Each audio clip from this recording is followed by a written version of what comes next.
Hey folks, Jim Thomas here, Fitness Management and Consulting, and welcome to our channel today. I appreciate y'all being here. And if you're new to the channel, if you're finding us for that very first time, welcome as well. It's great to have you.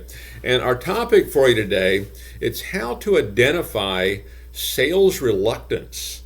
It's how to identify sales reluctance and why you shouldn't let it stop you. Now, before we get into our topic here today, a quick reminder is that my focus, my mission here on the channel is I want to be able to provide as much information as I can, to as many people as I can, across all regions. And the best way I can do that is when you choose to subscribe to the channel, when you choose to like the videos, when you choose to offer comments, which we appreciate, and when you choose to share the information with friends, associates, and colleagues. So if you've not yet done so, please take a moment, hit that subscribe button. And then to learn more about me, learn more about my company and how we can help take your business to that next level, and additional ways you can choose to support the channel, be sure to check out those links below. And as a quick reminder, if you're looking to open up a new gym, if you're just getting started, or if you own a current operation, you need money for payroll, you need money for additional staff, or you want to add to your marketing, you need more equipment, we can help you with funding. You can check out the links below in financing and funding section, several different options for you, but we can help you with funding up to $400,000 in funding with a minimum credit score of 680 or better in each credit bureau, and a minimum income of $50,000 per year each of the 2 previous years. So if you're looking to get started, you're looking to go to that next level, be sure to check out those links in the financing and funding section. And with that said, let's get into our topic here today, and it's how to identify sales reluctance and why you shouldn't let it stop you. And so essentially, sales reluctance, it's a reluctance to engage. It's a reluctance to make the phone call. It's a reluctance to ask for the sales, that reluctance to kind of go after it. Okay, and it's a bit of a psychological, phenomenon. There's a lot of books have been written about it, but I want to talk to you a little bit about it here because it's a real thing. It happens to good people, and even though it happens, it doesn't mean it needs to stop you. Okay, let's just recognize it. Okay, let's recognize it for what it is. And so, number one, we talk about how to identify it is frequent procrastination.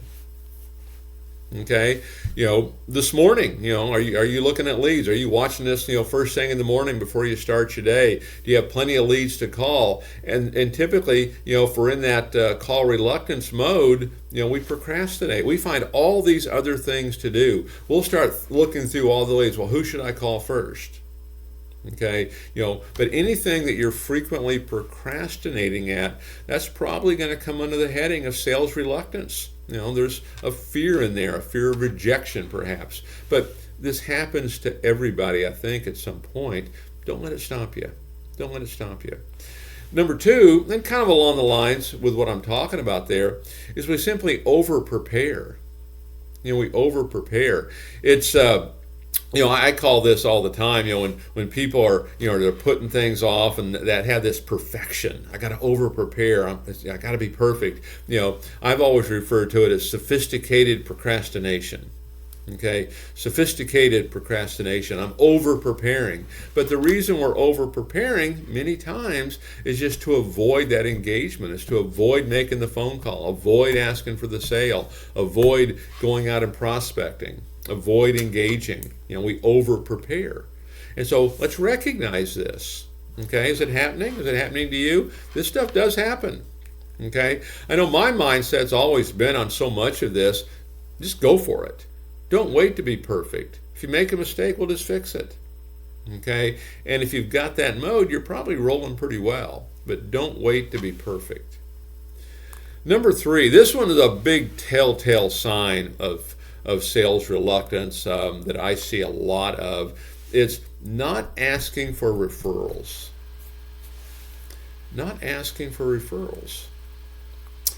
That'll really tell a tale sometimes, because if we really believe in what we do, if we really are sold on what we do, that we can really solve our customers' problems, we really have the best venue to do it, now's the best time, a lot of this stuff becomes kind of simple.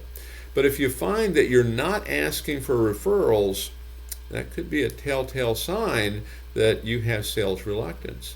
doesn't mean it can't be fixed. It can be, okay, and you can overcome it. Don't let this stuff stop you, okay, but not asking for referrals. And so if this is happening to you, look at these and say, maybe that is me. Or if you've been charged with training, managing, directing, guiding a team, these can be some things that can really take you to that next level, because I've seen plenty of really talented teams, really good people. They fall victim to this and they really don't perform as well. You get these things fixed and people go, well, wow, how'd you get those guys to do it? They never done this before. Sometimes this is what it is.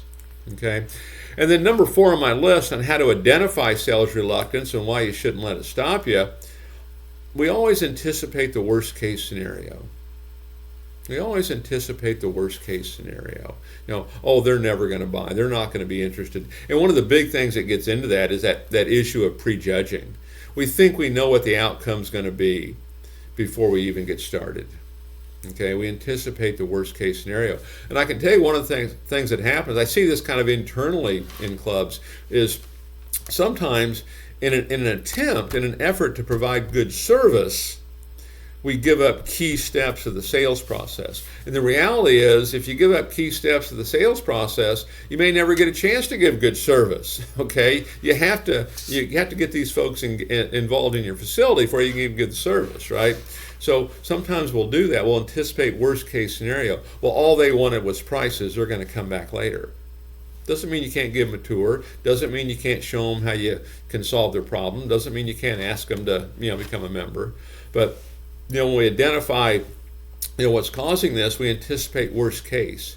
Okay, and one of the things that I want to suggest here on this is it's about us getting sold, right? Can we solve our customer's problem? Do you believe that? Can you solve your customer's problem? Do you have the best venue to solve their problem at? Is now the best time? And if that's really true, and a lot of folks say that it is, but our behavior doesn't always indicate that. But if that's really true, we can start to overcome this. But just know, if these things are happening to you, and again, I think they kind of happen to everybody at some point, okay? Don't let it stop you. Just keep going right through it. Face up to it and, hey, what are some possible solutions? Okay, and I'll give you one real quick here. This is when we design like our sales process and we design, how we're going to ask the customer to buy. One of the things that I acknowledge that for most people, certainly new people, one of the most difficult things to do is to ask the customer to buy. It's a hard thing to do for new folks. I get it. I was there. Okay, I know. Even for experienced people, sometimes we get a little skittish if we're not careful. And we have a whole strategy. You can check the channel here for price presentation, but we want to do a choice close. Mary, here's program A. Mary, here's program B.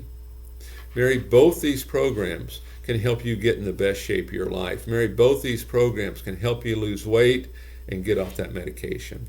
Mary, of these two, which one's going to suit your needs the best? It's a very easy way, I think, for most folks to ask for that sale. So if you're having sales reluctance in that sense, that's how we're going to address it. So on all of these, what are some easy ways to address it? Let's look for easy ways to do it. Let's don't try to make this more difficult. So folks, my name is Jim Thomas. My company is Fitness Management and Consulting. Hope you found the information beneficial today.